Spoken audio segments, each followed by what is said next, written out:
ఉచిత IVF IUI consultation, ఉచిత ultrasound scan. 49 అంటే సంతానం, 49 అంటే సంతోషం. అసలు దీని పూర్వాపరాలు ఏంటి, దీనిలో అసలు ఈయనకున్నటువంటి ప్రమేయం ఏంటి అనేది కనుక ఒక్కసారి ఆలోచిస్తే జనాలందరికీ తెలిసిందే అయినా కూడా తెలుగుదేశం, పచ్చ మీడియా వీళ్ళందరూ కలిపి జనాల్ని ఏదో ఒక తప్పుదారి పట్టించాలి, జనాలకి ఏమీ తెలియని అర్థం కాని భాషలో మాట్లాడి జనాలకి ఏదో కావాలని జగన్మోహన్ రెడ్డి గారు చంద్రబాబు నాయుడు గారి మీద బురద చల్లడం కోసం, ఆయన్ని భ్రష్టు పట్టించడం కోసం ఈయన కావాలని చేస్తున్నాడు అని ఒక కలరింగ్ ఇస్తున్నారు. ఈ కలరింగు ఇది కోర్టుల్లో పనికిరాదు. జనాలకి చెప్పటం కోసం ఏమైనా తెలుస్తుందేమో కానీ కోర్టులకి పనికిరాదు. కోర్టుకు కావాల్సింది సాక్ష్యాలు, ఆధారాలే.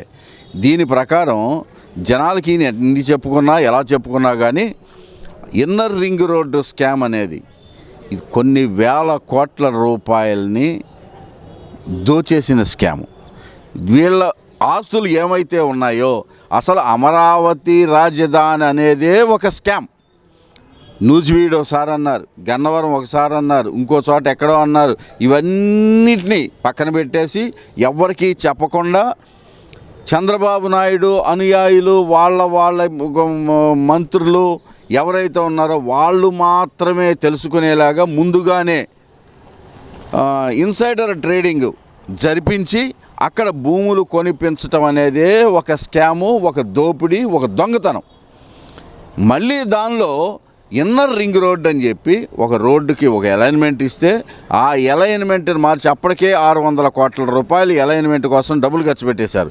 అయిపోయిన తర్వాత వీళ్ళ స్థలాలు ఎక్కడైతే కొనుక్కున్నారో వీళ్ళ స్థలాలు ఇన్నర్ రింగ్ రోడ్డును ఆనుకొని రోడ్డు మీదకి వచ్చేలాగా అలైన్మెంట్ మార్చుకుంటూ తీసుకొచ్చారు.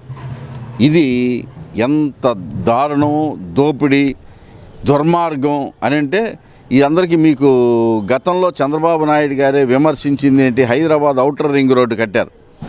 ఆ ఔటర్ రింగ్ రోడ్లో ఎక్కడ పడితే అక్కడ ఊరికే ఇలా తిరిగిపోయింది, మెలికలు తిరిగిందని కేసులు ఈయనే వేయించాడు అక్కడ హైదరాబాద్లో. మరి అలాంటి మనిషి ఇక్కడ ఇన్నర్ రింగ్ రోడ్డు దగ్గరికి వచ్చేసరికి స్థలాలు ఇటు తిరిగి అటు తిరిగి వీళ్ళ స్థలాల ముందు నుంచే రోడ్డు వెళ్ళేలాగా, వీళ్ళ స్థలాలను కలుపుకొని వెళ్ళేలాగా మంగళగిరి దగ్గర ఎక్కడో మొదలవ్వాల్సినటువంటి ఇది కంతేరు ఇక్కడి నుంచి దాదాపుగా 15 కిలోమీటర్ల దూరం వెళ్తుంది. అటు నుంచి అలా కలుపుకుంటూ ఇది తీసుకొచ్చి అలైన్మెంట్నే మార్చేశారు. అది వీళ్ళ కోసం మార్చినటువంటి అలైన్మెంట్. ఎన్ని వందల కోట్ల రూపాయలు దీని మీద ఖర్చు అయిపోయింది.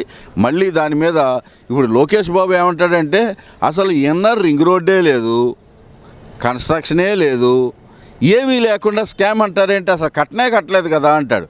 మరి ఇప్పటిదాకా దాని మీద ఇన్నర్ రింగ్ రోడ్డు అలైన్మెంట్ కోసం ఖర్చు పెట్టింది అంతా ఏంటి, ఆ తర్వాత మార్పు కోసం చేసినటువంటి ఖర్చు ఎంత, ఇదంతా ఎవడు భరిస్తాడు? చంద్రబాబు నాయుడు గారు భరిస్తారా, లోకేష్ బాబు భరిస్తుందా, తెలుగుదేశం పార్టీ భరిస్తుందా? వీటిలన్నిటికీ ఆన్సర్ చెప్పకుండా కట్టలేదు, దీనికి ఎవడు భరిస్తాడు అని చెప్పేసి అంటున్నారు. కట్టని దానికి అసలు ఏమీ లేదు, 10 పైసలు కూడా ఖర్చు పెట్టలేదు అని మీరు వాదించవచ్చు. అది వాదించకుండా ముందస్తు బెయిల్ కోసం ఎందుకు వెళ్లాల్సిన అవసరం వచ్చింది అని అంటే అరెస్టు చేస్తారనేటువంటి భయం వెన్నులోంచి వణుకొస్తుంది చంద్రబాబు నాయుడు గారికి.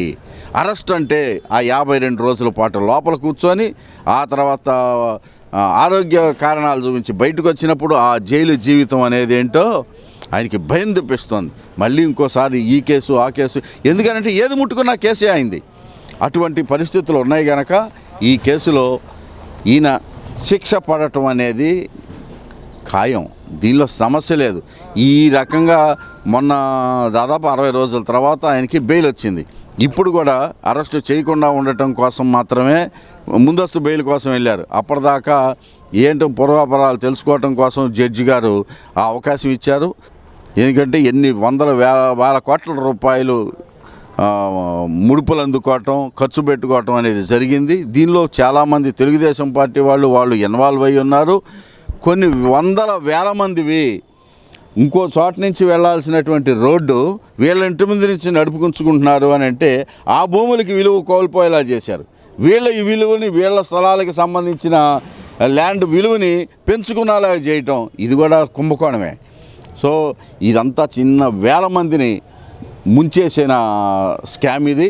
అందుకని ఈయనకి దీంట్లో రిలీఫ్ దొరుకుతుంది అని అయితే నేను ఖచ్చితంగా అనుకోను. దీనిలో ఈయనకి ముందు అరెస్టుకి ఆ కేసు ఏమంటారు ఇంటీరియం మన యాంటిసిపేటరీ బెయిల్ ఇస్తారని నేను అనుకోవట్లేదు. దానికి రద్దు చేస్తారు. వాళ్ళు వేసిన పిటిషన్ని డిస్మిస్ చేస్తారు. పోలీసులు చట్టం దాని పని అది చేసుకుంటుంది. ఓకే సార్, గతంలో కూడా వాదనల తర్వాత లిఖితపూర్వకంగా ఇవ్వమన్నారని చెప్పి సేమ్ అంతే. ఇప్పుడు జనరల్గా ఏం చేస్తారంటే హైకోర్టులు లాంటి పెద్ద పెద్ద కోర్టులు, చిన్న కోర్టులు కూడా ఇక్కడ కూడా ఏదైనా కేసు జరుగుతున్నప్పుడు ఆర్గ్యుమెంట్ ఒకలా చెబుతారు. అవన్నీ జడ్జి గారు రాసుకొని వాళ్ళు ఏం ఆర్గ్యుమెంట్ చెప్పారో పాయింట్ టు పాయింట్ అన్నీ నోట్ చేసుకోవాలి.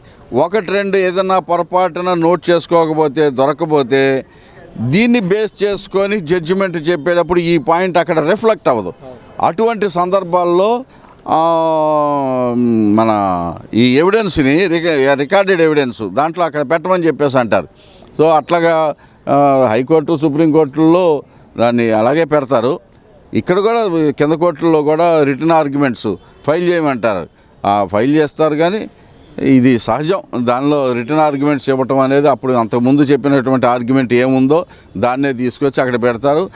సో అక్కడ వాళ్ళు ఏం చెప్పినా ఆ రిటర్న్గా ఉన్నటువంటి ఆర్గ్యుమెంట్ ఏది ఉంటుందో దాన్నే బేస్ చేసుకొని జడ్జి గారు తీర్పు చెప్పాల్సి వస్తుంది. అందుకని రిటర్న్ ఆర్గ్యుమెంట్ ఏమంటారు, దానికి దీనికి అదేమి పెద్ద ఇంపార్టెంట్ కాదు. ఏది ఏమైనా బుధవారాల్లో దీని మీద ఆర్డర్స్ వచ్చే అవకాశం ఉంది. నాకు కొన్నటువంటి పర్సనల్ సమాచారం మేరకి ఆయనకి రిలీఫ్ దొరుకుతుందని అయితే నాకు లేదు. ఆయన వేలు ఎక్కడ పెడితే అది స్కామే, ఎక్కడ మాట్లాడితే అక్కడ స్కామే, ఎక్కడ సంతకం పెడితే అక్కడ స్కామే. ఈ స్కాము లేకుండా ఆయన ఒక్క సంతకం పెట్టలేదు, ఆయన ఒక్క మాట మాట్లాడలేదు అనే మాట అంటే అది చాలా అతిశయోక్తిగా అనిపించవచ్చేమో, కానీ ఇది నిజం. ఇలా ఒకటి కాదు, రెండు కాదు, ఈయన ప్రతిదీ స్కామే. ఈ స్కాముల్లో ఆయనకి భయం వేసి ఇప్పటికే స్కిల్ డెవలప్మెంట్కి సంబంధించి 52 రోజుల పాటు లోపల ఉన్నారు. ఇంటీరియం బెయిల్, మధ్యంతర బెయిల్ని తీసుకొని ఆరోగ్య కారణాల రీత్యా తీసుకుంటే ఇదొక దాదాపుగా ఒక 15 రోజుల పాటు బయట ఉన్నారు.